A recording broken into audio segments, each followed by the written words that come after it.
This is Pet Life Radio. Let's talk pets. Cat lovers and feline friends, it's time for Adele Park's Quirky Catnips. Today on Quirky Catnips, we're airing a chapter of Quirky Cat Goes Splat by Adele Park. This frightfully funny tale is narrated by the ever-so-snarky Skitters the cat. Find out what happens when Skitters goes cattywampus for a kitten named Harriet. Tune in each week to hear a new chapter of Quirky Cat Goes Splat, only on Pet Life Radio. Meow Kitties! Audio Recording St. George presents Quirky Cat Goes Splat. Written, produced, and edited by Adele Park. Narrated by a full cast. Splat! Meow, bitches. Twisted Tales by Skitters the cat. Part 17. People who say there are only 7 wonders of the world haven't been to Naval, Utah. There are some energy hotspots around here which defy explanation. My former home at Legacy Grove is one such place. The wild navels of Legacy Grove saved the lives of the polygamists who settled this area in 1857. The orchard appears to be untouched by time, but one bite of the fruit today usually results in an unsightly tango with the toilet. The oasis is also Kabbalistic. It seems to shift places in the desert, making it difficult to locate even for a cat with a good sense of direction. The oasis has become one of my favorite haunts, primarily due to the high-octane catnip sprouting up throughout the lush vegetation. Nothing Nancy Neptune has ever given me compares to the creepy, mind-altering buzz of oasis catnip. Moon McKenna, the mother of my twins, has become a modern-day alchemist of sorts, harnessing the mystical ingredients indigenous to this area. Extract from the toxic orange trees at Legacy Grove have proven to be an odor-fighting ingredient that no decomposing corpse could ever overcome. Moon is continually experimenting with plants plucked from the desert hills as well. A few weeks ago, she had the nerve to leave me behind on a trip to the nearby coral sand drifts where she harvested a basket of creosote. I know better than to carve my initials into the woodwork at Gecko's Gulch, but I'm not above pooping on someone's test run for a new skincare product. Unfortunately, I picked the wrong place to pull a dirty squirty. The petri dish with the mounds of creamy white goo actually looked inviting. It only took a few minutes to realize I'd served up the wrong poo-poo platter. The hair on my tiny hiney dissolved like sugar in water and fell off in lumpy, striped chunks. My response was to take a nap and hope when I woke up all would be well again. Instead, I was roused by the smell of an excrement-embellished petri dish being waved under my nose by an amused Moon McKenna. How was I supposed to know she was working on a hair removal product? This fuzz-free bud incident got me wondering if the drapes matched the curtains on Harriet. Chapter 17. Moon McKenna. My serene California morning was rudely interrupted by the buzz of a cell phone. No one in their right mind would disturb me on vacation unless it was a DEFCON 1 catastrophe. Criminy, the kids at Gecko's Gulch had nearly blown what was already a tenuous rescue effort. Rather than an orderly departure from Zion Flats, Orinda hightailed it out, Evangeline and some scruffy kitten in tow. When Meredith Andrews agreed to help, I doubt she knew about the cat. Welcome to my world. Miraculously, Orinda's rambling wreck of a van made it all the way to my mother-in-law's home near Los Angeles. Orinda pulled into the sprawling ranch right before supper, her oil-dripping, exhaust-polluting, gas-guzzling, air-conditionless van befouling the otherwise immaculate driveway. Orinda had plenty to say about the traffic in Nevada and California. Normally, Orinda hoards her words the way a survivor from the Great Depression saves butter tubs.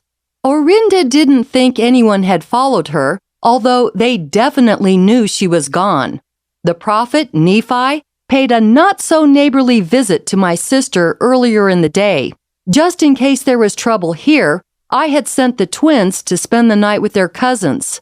Marta, my mother-in-law, insisted on staying, even though she's got her own problems.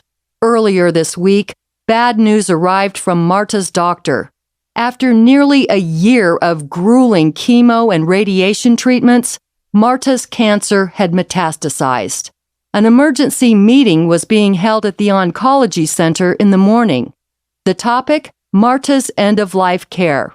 Despite all of this, or maybe because of it, Marta spent most of the afternoon preparing food for our guest from Zion Flats. Having gone all day without eating, Orinda didn't protest when a second helping was heaped on her plate by my mother-in-law. Marta had whipped up her famous Mexican pie, a delicious pastry filled with refried beans, spicy meat, and generous amounts of cheese. Dessert was glazed cherry fritters. The food was superb, but in sum, it amounted to one hell of a lot of fiber being pumped into the plumbing all at once. Dinner left everyone sleepy, but Marta was the only one we put to bed. My husband and I had a full night's work ahead of us, one that had to be done while Randall was trying to process the crushing new reality about his mother's health, or lack thereof. He seemed glad for the temporary distraction.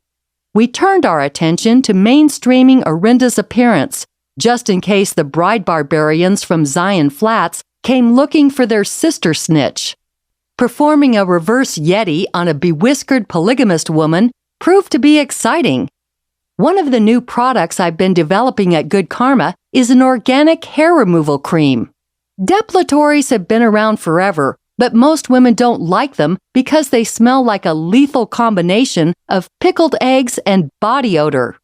I've been able to overcome this problem by using a concentrated extract made from the oranges at Legacy Grove.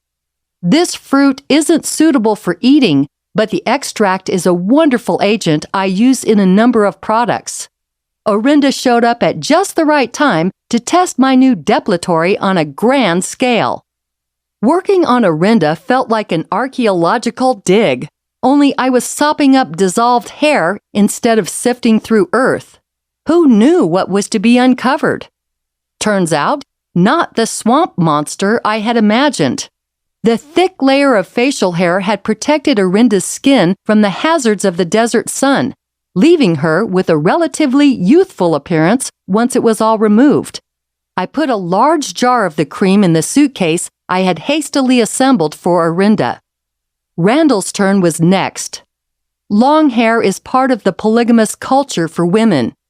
When Nephi wants to torture someone, he pulls their hair out by the roots. The first thing Isla Ray did when she escaped was to lob off her ponytail. To this day, Isla Ray keeps her hair shorter than Brandon's. Her do reminds me of Billy Idol. Orinda, on the other hand, was a little more reticent. There was a lot of back and forth until Randall settled the matter by offering to do a perm. This way, Orinda could keep most of the length but still radically change her look. Exhausted from the long drive, Orinda caved in and let Randall have his way. She also let him have the after effects from Marta's Mexican fiesta.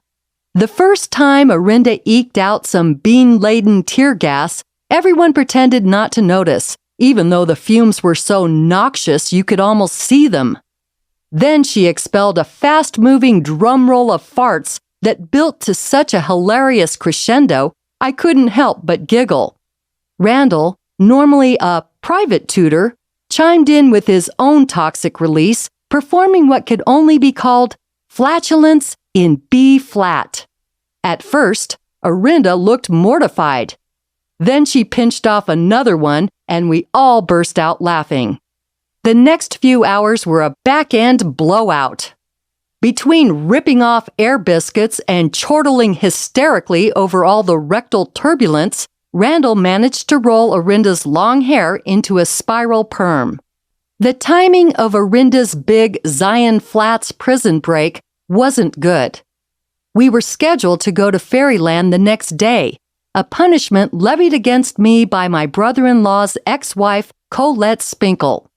Unlike me, Randall had been looking forward to taking our twins on their first ever trip to the enchanted isle of long lines, nauseating rides, and overpriced lemonade. Fairyland is the stuff of which all gay men are made. Randall nearly sobbed when Marta's doctor scheduled her appointment for that same day. I wasn't about to take 2 6-year-olds and Blue's stepdaughter to a major theme park with Colette Spinkle as the only other adult chaperone. Orinda, pleased with her new fur-free face and curly hair, was surprisingly accommodating. Knowing Orinda couldn't stay under the radar in her ugly polygamist attire, I had bought some modest, full-length mom skirts while she was en route to California.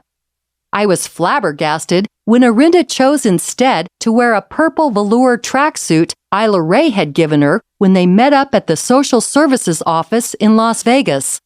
She looked like an elongated grape. Unaware that Orinda didn't like children, the twins kept petting the sleeves of her outfit. Then the girls did something that made me the proudest mother this side of the Mississippi.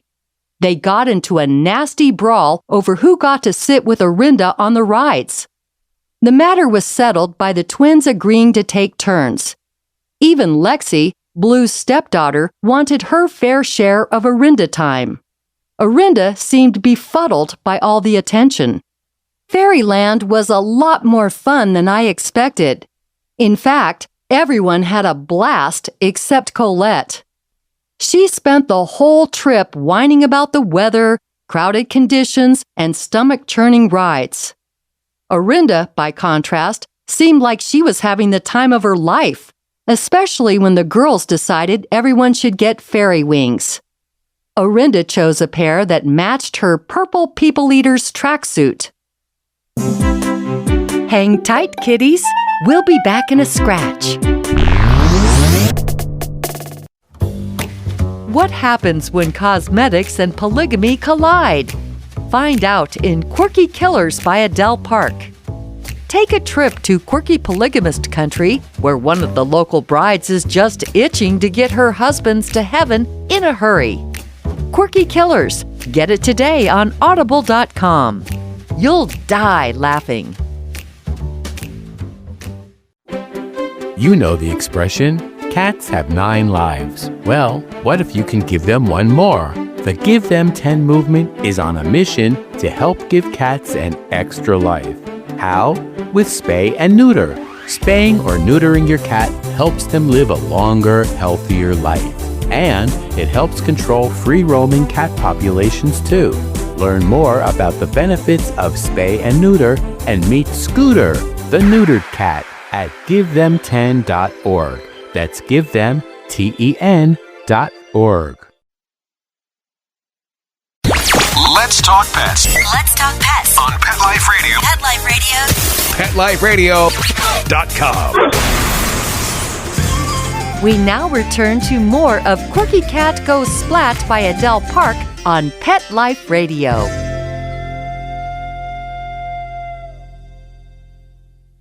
Against my orders, the twins awoke Marta when we got back to the ranch. They had picked out a set of magenta fairy wings bedazzled in sparkly glitter and rhinestones. Climbing into bed with her, the twins insisted Marta try them on. Although I was steamed the girls had awakened their grandmother on a day when she had such difficult news to digest, I could see Marta was delighted by the gift. I took a picture of the 3 of them together in bed, deciding it was the last time I would photograph Marta. Randall's mother looked radiant in her magenta wings. I wanted this image to last forever. In the morning, Orinda left for Oregon. Randall's mother had traded a ranch truck for Orinda's beat-up van. It wasn't much to look at, but it was reliable and had under 50,000 miles. I was disappointed Orinda didn't stay another day. I noticed Orinda had placed her purple fairy wings on the passenger seat where she could see them. Watching her drive off, I shed a few uncharacteristic tears. warmed by the knowledge that Orinda had earned her wings and was now free to fly. Meanwhile, the mood at my mother-in-law's house was anything but enchanting. The twins were waking up to the news that Marta's days were numbered. My own mother had died when I was 18. I never got the chance to say goodbye. I wasn't about to live with a wall of regret this time around. In the sitcoms, mother-in-laws are often portrayed as hideous bitches who jealously guard their sons from the women they think aren't good enough for their offspring. I've never experienced anything like this with Marta. She has always been an angel in magenta fairy wings. I felt like I was being made motherless all over again. How could I possibly say goodbye to the woman who cut snowflakes and valentines with my children? The mother who was at my side when my twins were born? The person who spent her free time working as a volunteer teaching English as a second language to migrant workers? It was so fucking unfair. The idea of losing Marta cranked my anxiety to unbearable levels. Last year, we paid a sad goodbye to Randall's father. My husband has always been a bit high-strung, but he's inexplicably calm during a genuine crisis. I was counting on Randall's support to get me through the loss of his mother. Randall and I decided to spend the remainder of the summer in California. I made a plan to get things moving along at Good Karma, my skincare company. My dearest friend, Nadine Reinhardt McElprang Stratton Viapondo Davenport Milner, agreed to return to Gecko's Gulch to run the lab until school starts in the fall. Nadine was my business manager for years until she got run out of Naval for offing one of her numerous husbands. The town fathers thought Nadine was dredging up negative publicity by administering end-of-life belladonna blowouts to those already diddling on the edge of death. Never mind the fact that the Masonic Order of Moroni in Naval does the very same thing. The difference is, their kill orders are carried out in secret. I wouldn't admit this to Randall, but having Nadine at the ready is twofold. Not only will she help keep the lab running at Good Karma, but I'm secretly hoping she can pitch in if things get ugly with Marta. My sweet mother-in-law is now on hospice. The countdown clock is ticking so loud, it practically keeps me awake at night. Hospice in general is staffed with the most loving people on earth. I got to know many of them during the time when Randall's father was ramping down. My problem is this whole business with the drugs. By the time hospice shows up, everyone agrees the end is near. What people don't know is how goddamn long it will take.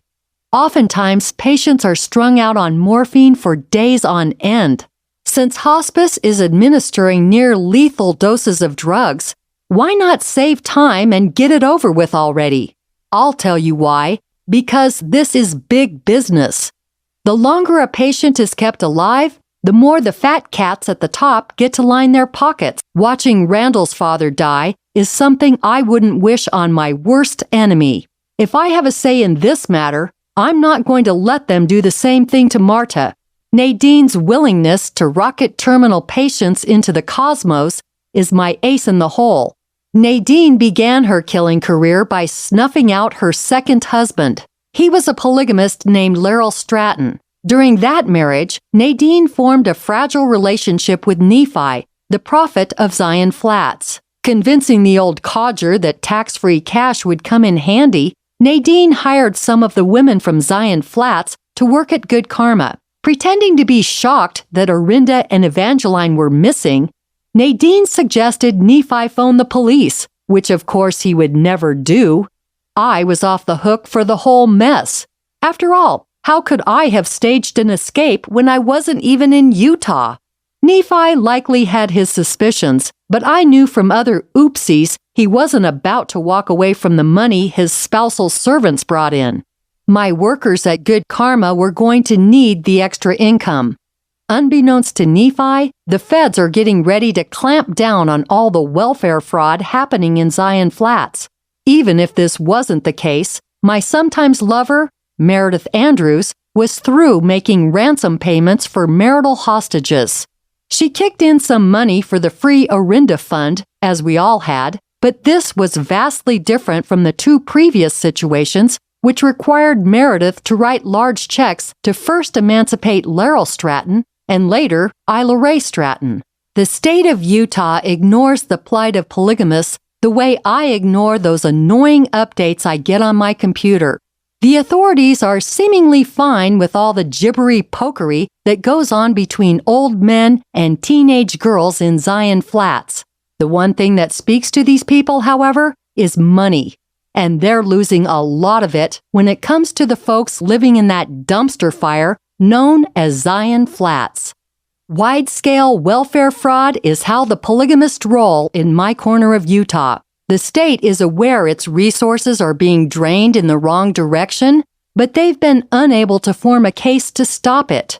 Just as one filthy hand washes the other, it's hard to get anyone from Zion Flats to fess up to anything, even when they get busted.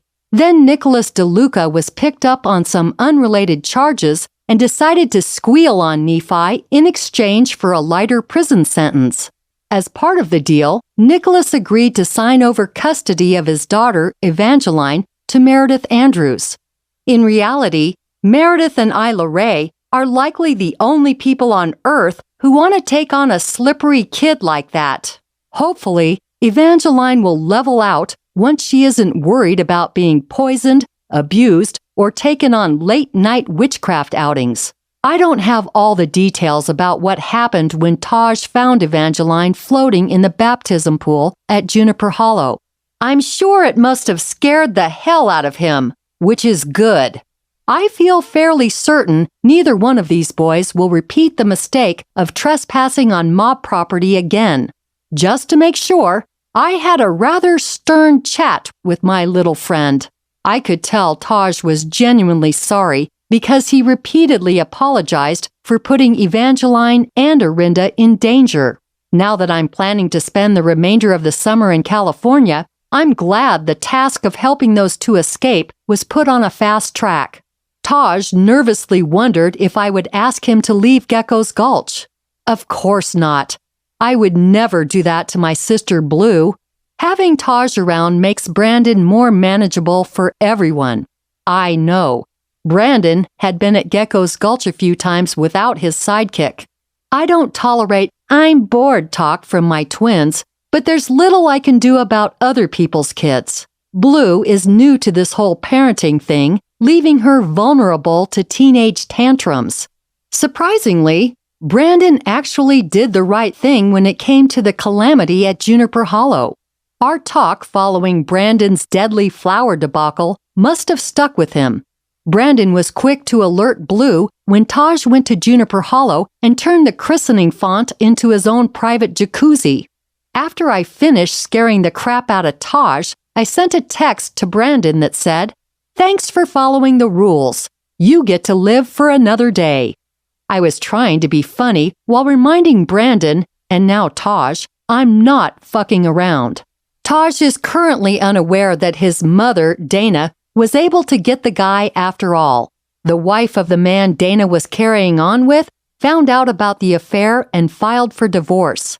His relationship with Dana was back on, a clear sign to me that men simply can't go unlaid. They insist on having a booty babe on speed dial at all times. The boys are going to Rectal Fest in New York at the end of the summer.